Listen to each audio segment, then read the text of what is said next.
ठीक है, मैं समझ गई हूँ इस बारे में। असंत से किसी बच्ची का फ़ोन है, वो कह रही है कि मैम घर वाले बहुत बार सपोर्ट नहीं करते हैं। देखिए, एक बहुत बहुत कॉमन प्रॉब्लम है, और ख़ासकर लड़कियों के साथ और मैरिड महिलाओं के साथ तो ये बहुत बड़ा इशू है।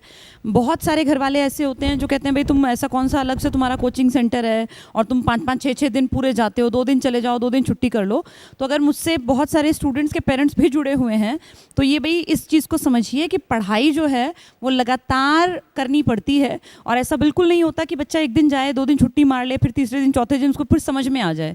कॉन्सेप्ट आपस में इंटर रिलेटेड होते हैं, और अगर 1 दिन की क्लास छूट जाती है तो बच्चे को बहुत ज़्यादा दिक्कत आती है, उसका अगला टॉपिक क्लियर नहीं हो पाता। तो ये सभी पेरेंट्स से भी मेरी गुजारिश है, अगर मुझे देख रहे हैं, सुन रहे हैं, कि बच्चों की पढ़ाई में कृपया करके बाधा ना डालें, और बच्चों से भी ये कहना है कि पढ़ाई का बहाना भर ना लें। आप खूब पढ़िए, लेकिन जब हो सके पॉसिबल तो घर वालों का भी कहीं ना कहीं हेल्प करा दीजिए।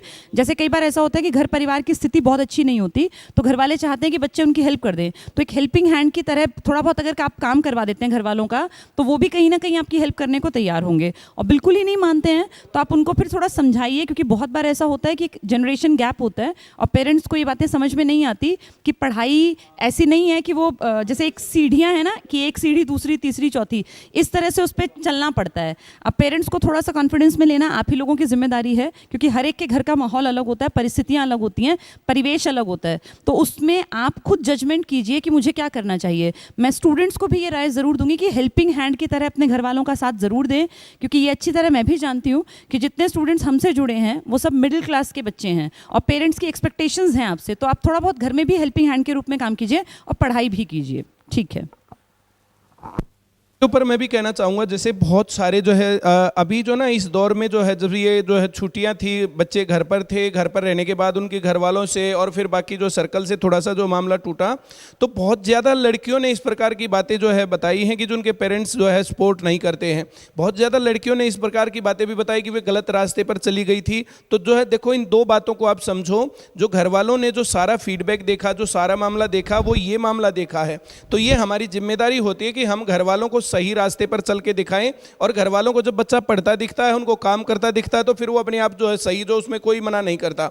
दिक्कत क्या होती है, बच्चे जब जो पढ़ना लिखना छोड़ करके और बाकी रास्तों पर चलते हैं ना, तब घर वाले जो उसमें ज़्यादा टोकने लगते हैं, और कुछ लोगों के ऊपर फिर इसमें अत्याचार हो जाता है। तो ये सभी की जिम्मेदारी होती है, जो सभी लोग जो सही रास्ते पर चलें और जो गलत चल रहा है उसको सही रास्ते पर चलने के लिए प्रेरित भी करें।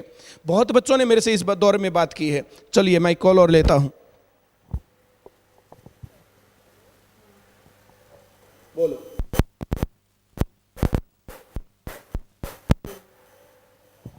नाम बोलो दोबारा, तेज थोड़ा, और कहां से बोल रहे बोलो।